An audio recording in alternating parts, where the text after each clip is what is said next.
Good morning students. तो आज की इस वीडियोस के माध्यम से हम UP polytechnic entrance examination preparation में फिजिक्स एंड केमिस्ट्री के ऐसे मोस्ट इम्पोर्टेंट क्वेश्चन हैं जो कि हर वर्ष पूछे जाते हैं एंड ये क्वेश्चंस पेपरों में रिपीट हुए हैं। हम वही क्वेश्चंस कराने वाले हैं फिजिक्स एंड केमिस्ट्री के।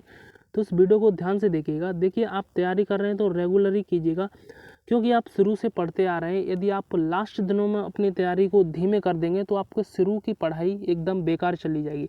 तो इसीलिए अभी जो 2 महीने 1 डेढ़ जितने भी लास्ट एग्ज़ाम के दिन हैं इसमें दम लगा करके तैयारी कर देंगे तो आप मनपसंद कॉलेज पा जाएंगे। आप जिस भी कॉलेज को पाना चाहते हैं उस कॉलेज में जो भी ट्रेड पाना चाहेंगे, कंप्लीटली जानकारी आपको इस चैनल पर दी जाएगी। आप इस चैनल से अभी जुड़ जाइए। तो आज की इस वीडियो के माध्यम से इस क्वेश्चंस को स्टार्ट करते हैं। इन क्वेश्चनों को बस रटते चलिए।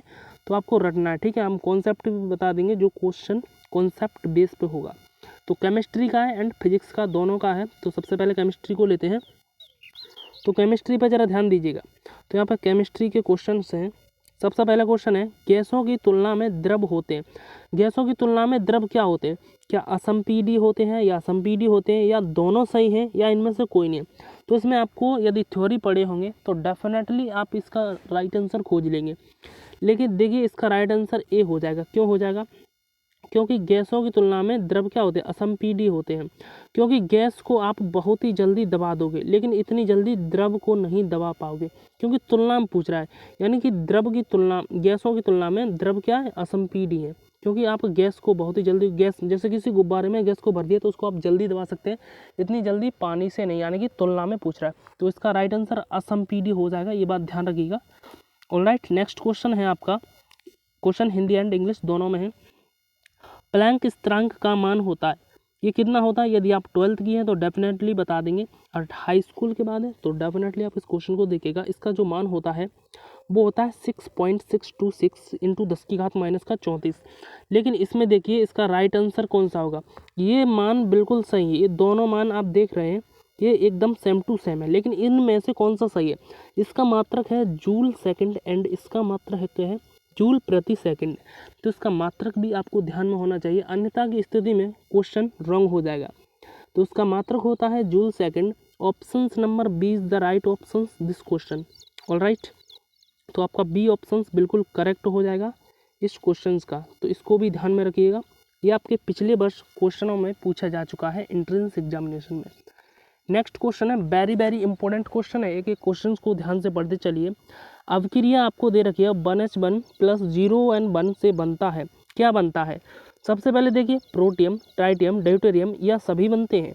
तो सबसे पहले ध्यान दीजिएगा, 1H1 होता है आपका प्रोटियम एंड प्रोटियम ये नीचे वाला इसके साथ जुड़ेगा तो कितना हो गया?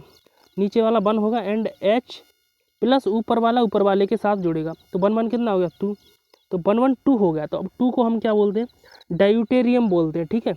इसको ड्यूटेरियम बोलते हैं, 1H1 को प्रोटियम बोलते हैं, ठीक है। तो इसका option number C is the right option, ठीक है। यहाँ 1H3 होता तो इसको ट्राइटियम बोलते हैं। तीनों एक क्वेश्चन से कई क्वेश्चंस आपके तैयार होते जा रहे हैं, तो इसका C is the right option, ठीक है, ड्यूटेरियम। नेक्स्ट क्वेश्चन को देखिएगा। एक एक क्वेश्चन को बहुत ही इंपॉर्टेंट है, हर एक टाइप का क्वेश्चन मिलेगा आपको। फॉस्फेट मूलक PO4 की संयोजकता होगी, इसकी संयोजकता बतानी है। तो आप जानते हैं संयोजकता डिपेंड आयनों पर करती है, उसके आयन कितने हैं, या पॉजिटिव या नेगेटिव। तो इस पर देख सकते हैं PO4, इस पर कितना आयन है? 1 2 3 आयन है, तो इसकी संयोजकता 3 हो जाएगी। D is the right option this question. Alright, तो उसका डी ऑप्शन बिल्कुल करेक्ट है। नेक्स्ट क्वेश्चन है, जेली कैसे बनती है? तो जेली, ये तो भाई साहब इसका कोई कॉन्सेप्ट नहीं है, इसको तो हम डेफिनेटली याद ही कर सकते हैं। तो जेली बनती है पूरे पके फलों द्वारा या आधे पके फलों द्वारा। इन दोनों में से एक ऑप्शन सही है। तो इन दोनों में से कौन सा सही है वो आप बताइएगा। इनमें से एक ऑप्शन सही है, C is the right option. Jelly अध पके फलों द्वारा बनती है। ऑलराइट, तो इसका C is the right option. जल्दी जल्दी करते चलते हैं, आपका टाइम वेस्ट नहीं होगा।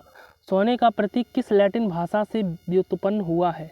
तो सोने का प्रतीक आपका अर्जेंटम, आर्गन, ओरम, ऑग्नेटिम। तो इसमें 4 ऑप्शन से आप कंफ्यूजन हो जाओगे। सभी नाम देखिए कैसे रखे जाते हैं, एकदम स्टूडेंट को कंफ्यूजन कर दे। सभी नाम अ से हैं।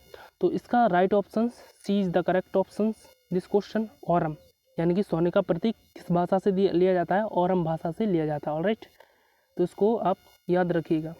सभी याद करने ही वाले क्वेश्चन हैं, आप देख सकते हैं। यहाँ पे है एक संतृप्त हाइड्रोकार्बन का सामान्य सूत्र क्या है।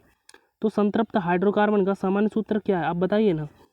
तो इसमें बहुत कन्फ्यूजन वाला है, यदि आप इस क्वेश्चन को रटे होंगे तो 1 सेकंड में क्लिक मार देंगे। तो इसका राइट ऑप्शन ए हो जाएगा। ए क्यों हो जाएगा, यहाँ पर देखिए, इसे हम क्या बोलते हैं, एल्केन बोलते हैं। तो एल्केन हम संतृप्त हाइड्रोकार्बन को ही कहते हैं, ठीक है, एल्केन कहते हैं। यदि यहाँ पे माइनस लग जाता तो एल्काइन हो जाता, ठीक है, लेकिन ये एल्केन है। संतृप्त हाइड्रोकार्बन को हम एल्केन कहते हैं, ये अपने दिमाग में बैठा लीजिएगा। एंड एल्केन का फॉर्मूला ये होता है, क्लियर। तो इसका ए ऑप्शन बिल्कुल करेक्ट हो जाएगा।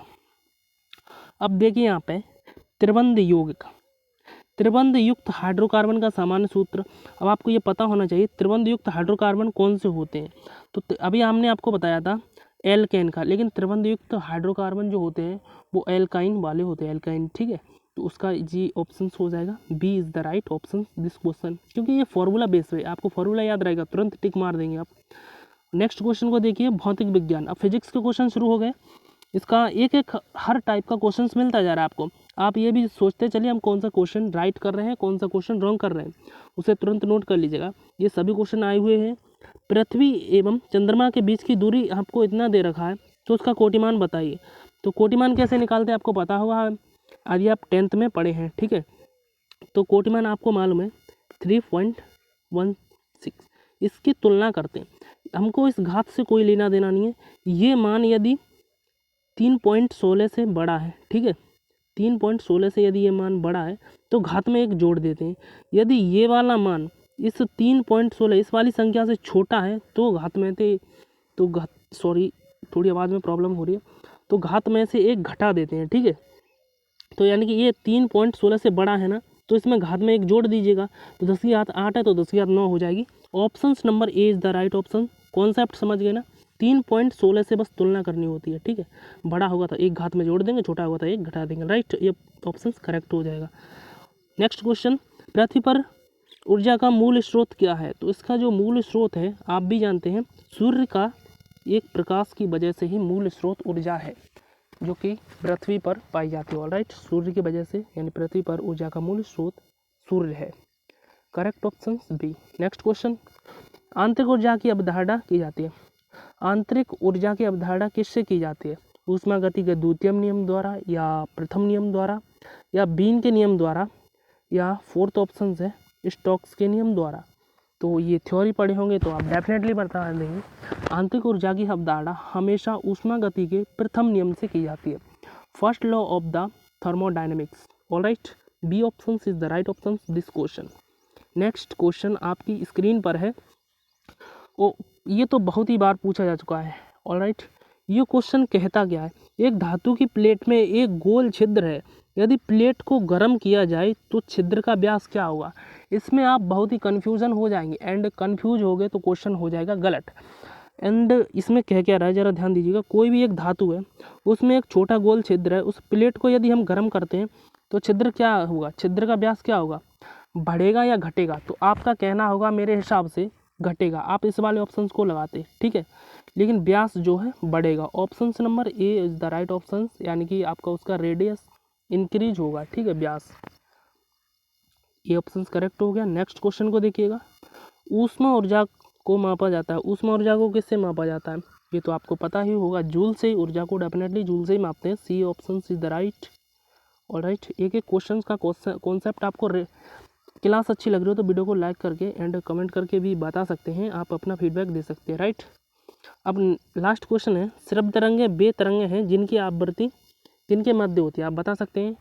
आपको श्रव्य तरंगे और पराश्रव्य तरंगों की आवृत्ति याद होना चाहिए हमेशा।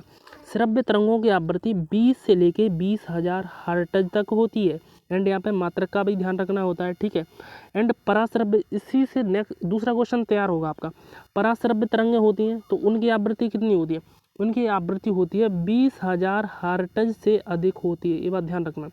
यहाँ पे श्रव्य तरंगें पूछा है, लेकिन पराश्रव्य की पूछ लें तो 20,000 हर्ट्ज से अधिक होती है, ऑलराइट। तो ये आपके क्वेश्चन कंप्लीट हो गए। बहुत ही मैंने जल्दी क्वेश्चन करा दिए हैं, आपको बस याद करना है। इसका PDF चाहिए तो बताइए, अभी तो और क्वेश्चन आ रहे हैं, शायद ये वाला लास्ट है, ऑलराइट। तो ये वाला लास्ट है, ये बहुत ही इंपॉर्टेंट है। सब क्वेश्चन आए हुए हैं, ऐसा नहीं है कि एक भी क्वेश्चन नहीं आया हो।